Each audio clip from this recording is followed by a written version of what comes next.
Et bon, on arrive à la dernière vidéo, hein. Bonjour à tous, bienvenue sur My Travel Project. On se retrouve pour la dernière vidéo de cette série de vidéos sur mon voyage en Asie. Ça fait depuis début juillet qu'on y est, les gars. Genre la moitié de l'année. Littéralement la moitié de l'année sur mon voyage en Asie. Genre la meuf elle ponce quoi. À l'heure où je filme cette vidéo, ça fait 2 mois que je suis rentrée. Genre là littéralement on est le 15 novembre et le 15 septembre c'était mon dernier jour en Asie. J'étais à Singapour. Donc ça me fait très bizarre de filmer cette vidéo. Genre c'est un peu la page qui se tourne. J'ai vraiment commencé cette aventure genre en filmant pareil ici dans mon salon la vidéo de mon sac à dos 2-3 semaines avant de partir. J'avais encore pas du tout annoncé que je partais et tout. Après j'ai monté tous les vlogs quand j'étais sur place et même en revenant et là c'est la dernière vidéo que je filme. Ça fait trop bizarre. Je suis un peu nostalgique là. Après genre ça fait 2 mois que je suis rentrée donc ça fait quand même un petit bout de temps et tout et je suis toujours triste de repartir mais je suis toujours contente de rentrer donc le retour c'est pas trop mal fait parce que j'avais encore aussi plein de vidéos à monter donc on va dire que l'atterrissage s'est fait un peu en douceur. Mais là de me dire que c'est la dernière vidéo c'est... ouais, c'est bizarre. Et donc pour conclure cette série de vidéos sur mon voyage en Asie, il fallait forcément que je te parle du budget. Genre je t'en ai parlé littéralement pendant tout mon voyage, je t'ai fait des vidéos récapitulatives du budget que j'ai dépensé sur place, que ça soit à Singapour, au Vietnam, en Malaisie, en Indonésie. Mais je ne t'ai pas parlé du budget global, c'est-à-dire les vols internationaux, l'assurance voyage, les trucs comme ça, tout. Je t'ai pas donné le chiffre final, tu vois. Donc c'est ce que je vais faire dans cette vidéo aujourd'hui. Je vais te détailler le budget complet de mon voyage en Asie. Après, si tu veux plus de détails sur vraiment les différents postes de dépenses que j'ai eu pour chaque pays, je te laisse checker la barre d'infos pour aller voir les vidéos plus détaillées de mon budget sur place pour chaque pays que j'ai visité. Donc Singapour, Vietnam, Malaisie, Indonésie. Honnêtement, je vais pas redétailler tout ce que j'ai dépensé exactement dans chaque pays dans cette vidéo vu que je l'ai déjà fait dans la vidéo précédente. Et aussi, je vais répondre à quelques questions que j'ai souvent reçues pendant mes 2 mois et demi de voyage en Asie et aussi sous mes autres vidéos que j'ai postées depuis. Donc j'y réponds à la fin de la vidéo. Si tu veux aller à une partie spécifique de la vidéo, comme d'hab, check la barre d'infos avec les timestamps. Et je vais commencer tout de suite avec les dépenses pré-départ. Donc qu'est-ce que je veux dire par dépenses pré-départ? Pour moi c'est littéralement tout ce que tu payes avant de partir. Ça semble logique. Donc pour moi ça a été littéralement tous les vols internationaux et l'assurance voyage. Donc en l'occurrence pour me rendre en Asie il fallait bien que je prenne l'avion. Donc on a décidé de prendre un aller-retour Paris-Singapour. On s'y est pris pas hyper longtemps à l'avance, hein. On est parti début juillet et je crois qu'on a réservé nos billets d'avion genre début mai, c'est-à-dire 2 mois en avance. Peut-être pas la meilleure technique parce que les billets d'avion ça s'était un peu envolé. Et du coup on a pris un vol avec escale à Doha avec la compagnie Qatar Airways et pour 2 vols aller-retour Paris-Singapour avec Qatar Airways on a payé 1726 € et 12 centimes. Après j'habite en Bretagne donc faut bien aller jusqu'à Roissy donc évidemment j'ai pris le train Saint-Malo-Roissy et ensuite en revenant le train retour jusqu'en Bretagne et donc pour 2 personnes ça nous a coûté 119 € à l'aller et 60 € au retour. Et ensuite une fois qu'on est arrivé en Asie on a aussi pris des vols entre nos différentes destinations. Donc on a atterri à Singapour et ensuite on est parti pour le Vietnam, donc ça a été notre première destination. On a pris un vol Singapour-Ho Chi Minh Ville avec Vietnam Airlines et ce vol pour 2 personnes nous a coûté 109 € et 27 centimes. Ensuite on a aussi pris 2 vols avec la compagnie AirAsia, donc on a d'abord pris un vol Ho Chi Minh Ville Kuala Lumpur pour se rendre en Malaisie après nos 2 semaines au Vietnam et on a aussi pris un vol Kuala Lumpur Jakarta pour se rendre en Indonésie après nos 4 semaines en Malaisie. Notre vol Ho Chi Minh Kuala Lumpur il nous a coûté 132 € et 47 centimes et notre vol Kuala Lumpur Jakarta il nous a coûté 158 € et 85 centimes. Et enfin le dernier vol qu'on a pris c'est un vol de Denpasar à Singapour, donc pour repartir d'Indonésie jusqu'à Singapour on a passé quelques jours avant de repartir en France et ce vol là on l'a pris avec la compagnie Qantas et il nous a coûté 329 € et 44 centimes. Donc ça c'est pour tous les vols internationaux qu'on a pris pendant notre voyage en Asie, pour aller en Asie, pour voyager en Asie et pour revenir, plus les trains évidemment pour aller en Bretagne, enfin chez moi quoi. À noter d'ailleurs pour les vols qu'on a pris en Asie, donc avec les compagnies Vietnam Airlines, AirAsia et Qantas, il y a moyen de payer moins cher que les prix qu'on a payés, c'est juste que on voyage en bagage cabine. Et en l'occurrence, les bagages cabine sont souvent limités à un poids de 7 kg en cabine sur ces compagnies-là, donc pas sur Vietnam Airlines je crois, mais sur AirAsia et Qantas c'était le cas. Donc ce que j'ai fait, c'est qu'à chaque fois j'ai payé un supplément d'une quinzaine d'euros je crois par personne par billet d'avion, pour avoir droit à 14 kg en bagage cabine au lieu des 7 kg réglementaires. Donc si tu veux payer moins cher et que tu peux voyager avec 7 kg en bagage cabine, bah écoute, tu peux économiser à peu près une quinzaine d'euros sur chacun de ces billets d'avion par personne. Donc ça c'est pour tous les transports qu'on a payé avant le départ. Ce qu'on a payé aussi avant le départ c'est une assurance voyage. Donc moi je prends toujours une assurance voyage. Par contre cette fois-ci ça a été un petit peu plus compliqué pour les autres voyages que j'ai pu faire parce qu'on s'y est pris un peu trop tard. En fait, c'est un truc que je savais pas, mais depuis le Covid, pour prendre une assurance annulation, donc pas juste une assurance voyage, mais vraiment en plus la complémentaire annulation, il faut que tu souscrives à ton assurance voyage dans les 24 à 48 heures après la réservation de ton voyage. Évidemment, ça n'a pas du tout été mon cas, parce que je me suis penchée sur la question de l'assurance voyage, genre 3 semaines à peu près après avoir réservé notre voyage, donc voilà, forcément j'étais un peu en retard. Et à cause de ça, il y avait déjà plein d'assurances voyage qui nous ont dit « c'est mort les cocos ». En gros, je pouvais vraiment plus passer par eux, enfin si, mais du coup sans assurance annulation. Et pour nous, c'était condition sine qua non d'avoir une assurance annulation avec le Covid ou peu importe ce qui peut se passer, tu vois. On voulait être sûr de pouvoir se faire rembourser ce qu'on avait déjà déboursé si finalement on ne pouvait pas partir pour ce voyage ou s'il y avait encore une fermeture de frontières ou je ne sais quoi. Donc finalement, ça a pris quelques petites heures de recherche et on a trouvé une assurance qui nous permettait de souscrire en plus à une assurance annulation. Évidemment moyennant des frais supplémentaires parce que c'est aussi un engagement de la part de l'assurance voyage. Mais ils proposaient cette option. Mais donc on a trouvé et on a pris l'assurance voyage Avapass qui nous a coûté pour 2 personnes et pour 2 mois et demi de voyage 396 €. Alors je vois déjà les questions qui peuvent potentiellement venir en mode est-ce que tu conseilles ou est-ce que tu conseilles pas Avapass. En fait je peux ni conseiller ni déconseiller parce que je n'en ai pas eu besoin. Donc en fait j'ai pas testé le produit plus que ça. Alors le service client était adorable et pas de problème au moment de la souscription, mais je n'ai pas eu de problèmes qui ont nécessité de faire marcher l'assurance quand j'étais sur place. Donc j'ai pas testé le système en pratique, donc je peux pas répondre. Même quand mon copain a eu son accident de scout, en fait il était surtout éraflé, donc il avait pas besoin d'aller à l'hôpital ou quoi que ce soit.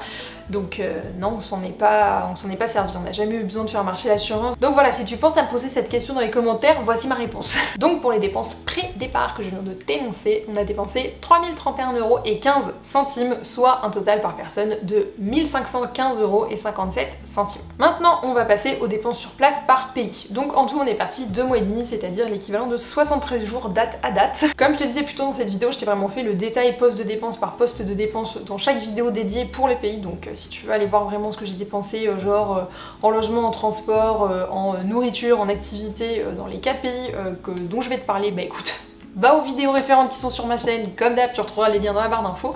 Mais là, je vais juste te faire le récap de ce que j'ai dépensé sur place. Donc pour rappel, à Singapour, pour 5 jours, on a dépensé pour 2 personnes 577,04 €. Au Vietnam, pour 13 jours et pour 2 personnes, on a dépensé 697,37 €. En Malaisie, pour 2 personnes et pour 28 jours, on a dépensé 1679,06 €.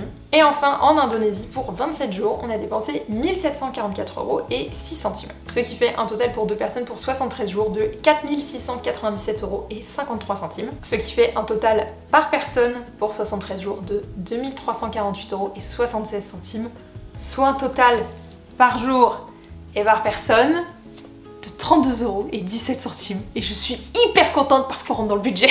Si t'as suivi certaines de mes vidéos depuis le début de ce voyage en Asie, donc début juillet, tu sais que c'était mon objectif. Mon objectif, c'était qu'on dépense un maximum de 33 € par jour et par personne pour ce voyage. En fait, on s'était dit ça serait bien que par mois on tourne autour des 1000 € par personne. Donc ça faisait à peu près 33 € par jour et par personne, et moi c'était le chiffre que j'avais en tête.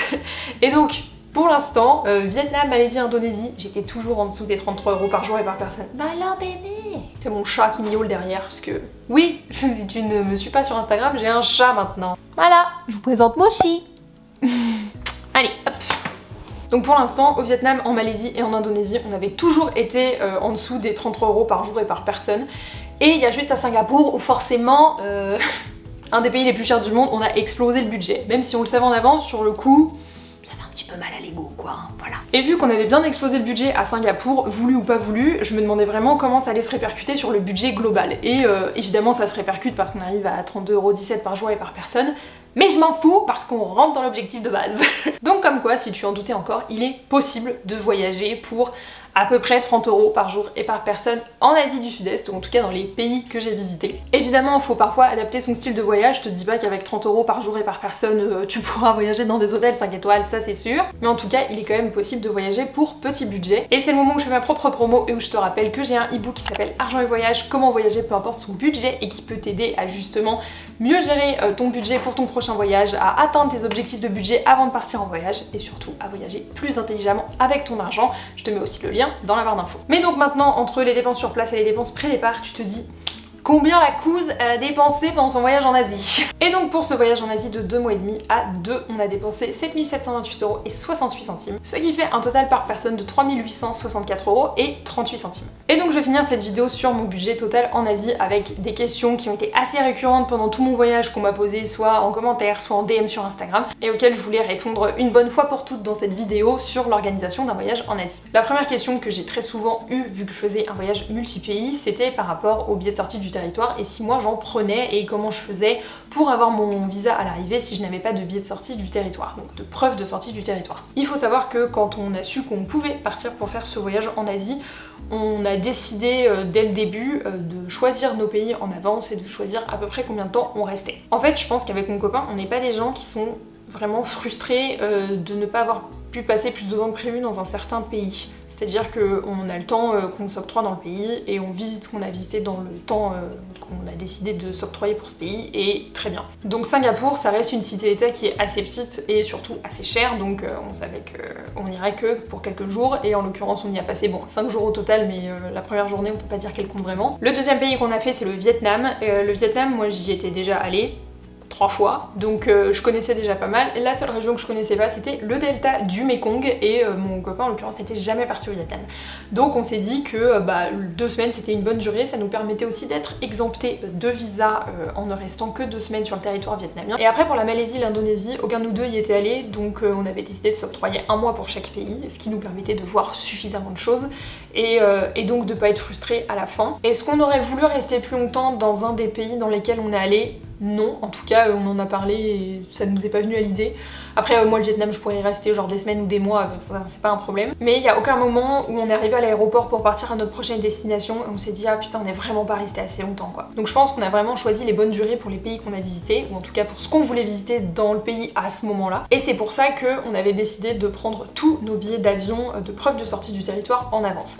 Déjà moi je savais que pour le Vietnam, vu qu'on était exempté de visa et qu'on restait moins de 15 jours, c'était obligatoire.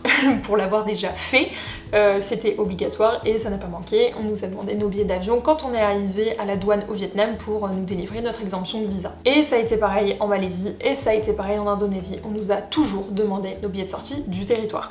Donc en fait je me suis jamais retrouvée dans la situation où je me suis dit oh j'aimerais bien y tendre machin et tout ça, genre j'avais à chaque fois mon billet de sortie. Donc je comprends l'idée de vouloir se laisser de la flexibilité, mais je pense qu'il faut pas non plus risquer le fait de se faire recaler à la douane. Genre dans ces cas-là prends pas un billet d'avion mais prends peut-être un billet de bus à 10 € et au pire tu perds que 10 € au lieu de perdre genre 150 balles en billet d'avion, mais pour prouver une sortie de territoire. Et puis après si t'as envie de rester plus longtemps dans le pays, bah dans ces cas-là, tu perdras que les 10 balles de ton billet de bus. Après, si tu décides de rester plus longtemps dans un pays pour X ou Y raison, juste assure-toi que ça soit dans la légalité de ton visa. On n'est pas là pour encourager des pratiques illégales, merci. Après, la deuxième question qu'on m'a parfois posée, c'est comment t'as choisi les pays, comment choisir les pays dans lesquels partir. En fait, je me suis rendu compte qu'il y avait pas mal de gens qui me disaient ah mais moi aussi je pars bientôt en Asie, machin, mais je sais pas comment choisir les pays. Au feeling, voilà, je suis la personne qui peut le moins t'aider sur cette question. Au feeling. Alors dans les faits c'est pas totalement vrai, on l'a pas fait qu'au feeling parce que quand on s'est décidé, enfin quand on a réservé ce voyage et qu'on a dû se décider pour les pays, on a eu certaines restrictions par rapport au Covid. Moi j'avais déjà visité le Vietnam et le Cambodge, mon copain était déjà allé à Singapour, donc je lui avais déjà dit que moi j'aimerais bien retourner au Vietnam pour voir donc, mon filleul, donc, parce que je parlais d'un petit garçon par une association depuis genre 9 ans maintenant, donc je voulais retourner le voir, et comme il connaissait pas le Vietnam, c'était un peu l'occasion qui faisait le larron. Très bien pour ça, le Vietnam avait rouvert donc on savait qu'on pouvait y aller. Par rapport au billet d'avion pour arriver en Asie, est-ce qui était le moins cher? Le mieux pour nous c'était d'arriver à Singapour, très bien, Singapour c'était ouvert. Donc on savait déjà que dans notre programme il y avait le Vietnam et Singapour. Pour les autres pays, moi j'avais dit à mon copain que idéalement j'aimerais bien ne pas retourner au Cambodge, non pas que je n'ai pas aimé, mais j'avais envie de découvrir un nouveau pays et lui n'avait visité aucun autre pays en Asie. Donc on avait vraiment un large choix pour le coup. Moi j'aurais trop voulu aller au Laos et mon copain aurait pas mal voulu aller aux Philippines. Le problème c'est que quand on a commencé à regarder pour réserver nos billets d'avion inter-Asie, en fait les 2 pays étaient encore fermés. Donc on s'est dit bon, on va quand même essayer d'assurer parce que du coup on sait pas quand est-ce qu'ils vont réouvrir. Les autres pays qui étaient ouverts à ce moment-là qui nous intéressaient, c'était Malaisie, Indonésie et Thaïlande. Je sais que mon copain était pas mal intéressé par le Myanmar aussi, moi aussi, mais je crois que de 1 c'est fermé et de 2 avec la guerre civile, évidemment c'est pas ouf actuellement. Et donc finalement on s'est décidé sur la Malaisie et l'Indonésie parce que la Thaïlande avait déjà rouvert depuis quelques semaines ou quelques mois, je sais plus, et on s'est dit mais ça va être blindé. Enfin déjà la Thaïlande ça reste un pays assez touristique en Asie du Sud-Est.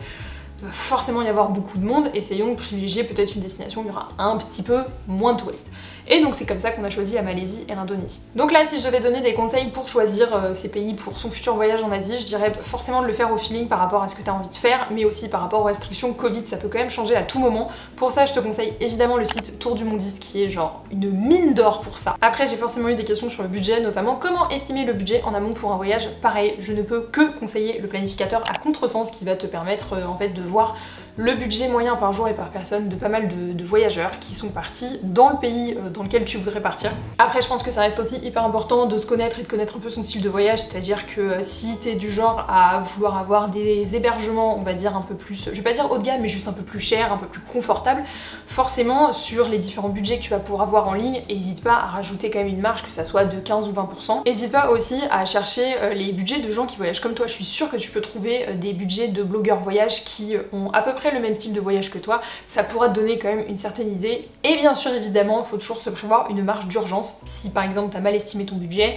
si t'arrive quelque chose sur place, si t'as une hospitalisation, ce genre de choses. On m'a pas mal demandé si je réservais mes hébergements à l'avance. Non. Enfin, je les réservais souvent 2 ou 3 jours en avance. Le seul que j'ai vraiment réservé bien en amont, c'était l'hôtel capsule à Singapour pour essayer d'avoir un prix plutôt correct, mais sinon j'ai toujours réservé 2 ou 3 jours en avance et j'ai jamais eu de problème pour avoir on va dire un large choix en termes d'hébergement. J'ai aussi eu la question très généraliste de par où commencer pour organiser un voyage pareil. Je pense que la première chose à faire c'est de regarder le budget que tu aurais de disponible, ça va déterminer beaucoup de choses, déjà les pays que tu vas visiter mais aussi la durée pendant laquelle tu vas voyager. Après avoir déterminé à peu près le budget que tu aurais pour ce type de voyage, je te conseille forcément de te renseigner sur les pays qui rentreraient dans ce budget, mais aussi le temps que tu peux octroyer à ce voyage, que ça soit le temps par rapport au budget que tu as, mais aussi le temps que tu peux prendre de off en termes de congés payés, congés sans solde par exemple si tu es salarié dans une entreprise, ou si tout simplement t'as des vacances, faut quand même voir ça un peu en amont. Une fois que t'as géré un peu tout ça, évidemment renseigne-toi sur les visas, les restrictions Covid et ensuite tu peux commencer à réserver ton voyage. D'ailleurs ça a été une autre question qui m'a été pas mal posée, ça a été la question des visas et des restrictions Covid. Alors pour les restrictions Covid, je ne peux que conseiller, comme je disais avant, le site Tour du Mondiste qui a toute une section dédiée aux restrictions Covid par pays. Et pour la question des visas,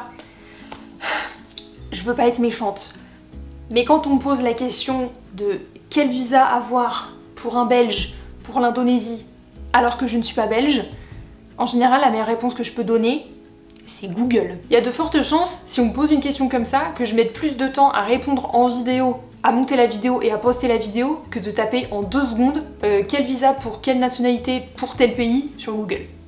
Just saying. Et enfin la dernière question a été par rapport à mon boulot pendant ce voyage, vu que je suis social media manager en freelance, comment je m'organise pour travailler pendant que je voyage.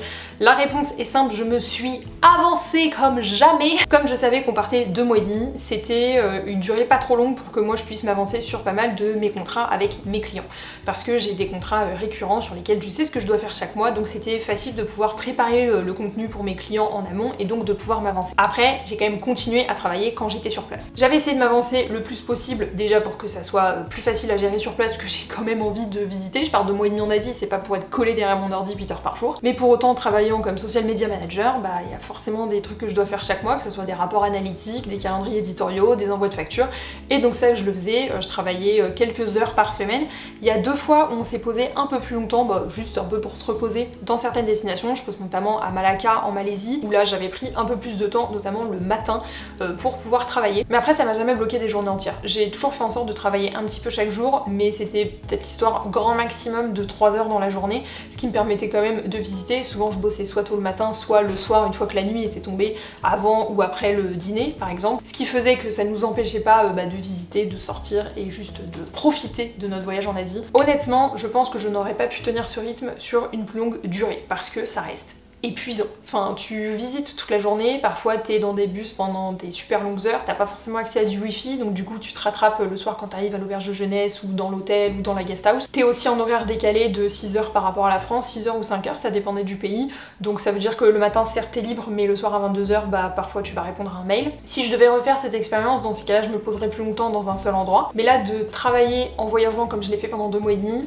je pense que c'était la durée maximale sur laquelle je pouvais le faire comme ça. Peut-être j'aurais pu étendre jusqu'à 3 mois, genre 2 semaines de plus, mais honnêtement pas plus longtemps. Déjà parce que j'aurais pas pu m'avancer sur pas mal de missions clients sur 6 mois si j'avais décidé de partir 6 mois.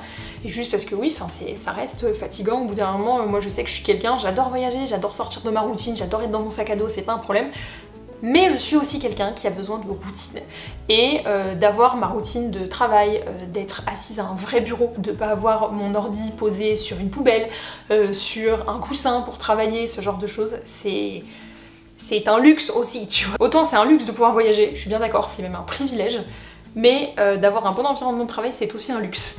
Et je m'en suis bien rendu compte quand je suis revenue en France, j'étais quand même contente d'avoir mon écran, mon bureau, genre mon confort en fait pour travailler.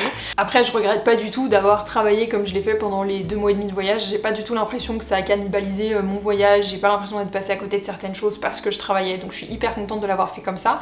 Mais je pense que de la manière dont je l'ai fait avec le rythme que j'avais pendant ces 2 mois et demi, je pense que je le referai pas, ou je pourrais le refaire mais peut-être sur une durée moins courte ou une durée maximale de 2 mois et demi, 3 mois quoi. Mais le conseil que je peux donner, c'est vraiment de s'organiser en amont, de s'avancer en amont le plus possible sur ses missions clients. Donc voilà, c'est tout pour ma vidéo sur mon budget total pour ce voyage de 2 mois et demi en Asie et aussi sur mes réponses à vos questions les plus récurrentes sur ce voyage. J'espère que ça t'aura plu, j'espère que ça t'aura donné envie de faire un voyage pareil. Merci. Merci franchement à tous les commentaires, à tous les DM, à tous les partages que vous avez fait sur mes stories, mes publications, mes vidéos, mes articles pendant ces 2 mois et demi de voyage et même après, parce que là j'ai quand même encore des vidéos et des articles qui sortent sur mon blog. J'ai eu tellement de bons commentaires, tellement de gens qui m'ont partagé leur voyage. C'était tellement intéressant d'avoir des retours d'expérience sur certaines destinations que vous avez faites, sur certains coins que vous avez fait, sur certaines anecdotes que vous avez vécues et tout. Enfin c'était trop cool comme échange je trouve, donc merci à vous, franchement, de m'avoir suivi pendant ces 2 mois et demi de voyage. C'était un voyage qu'on prévoyait avec mon copain depuis 2019, début 2020, donc ça faisait hyper longtemps. On n'aurait jamais pensé pouvoir le faire cette année, c'est-à-dire la même année que l'ascension du Kilimanjaro, et on est hyper content et on est hyper reconnaissant d'avoir pu le faire cette année. Honnêtement, comme voyage, ça a été fou. Malgré les cafards, ça a été fou, ça a été trop bien. On a vécu plein de choses, on a trop de bons souvenirs et je suis hyper contente qu'on l'ait fait. Et si tu hésites à faire ce genre de voyage, j'espère que cette vidéo te convaincra de sauter le pas parce que actuellement c'est l'un de mes plus beaux voyages. Après je pense que rien ne dépasse quand même l'ascension du Kilimanjaro, mais ça reste un de mes plus beaux voyages. En tout cas, si tu pars bientôt en Asie ou si tu as fait un voyage similaire en Asie, n'hésite pas à me raconter tout ça dans les commentaires, j'ai trop hâte de vous lire et j'espère que ça t'aura plu. Et nous on se retrouve bientôt dans une prochaine vidéo. Ciao!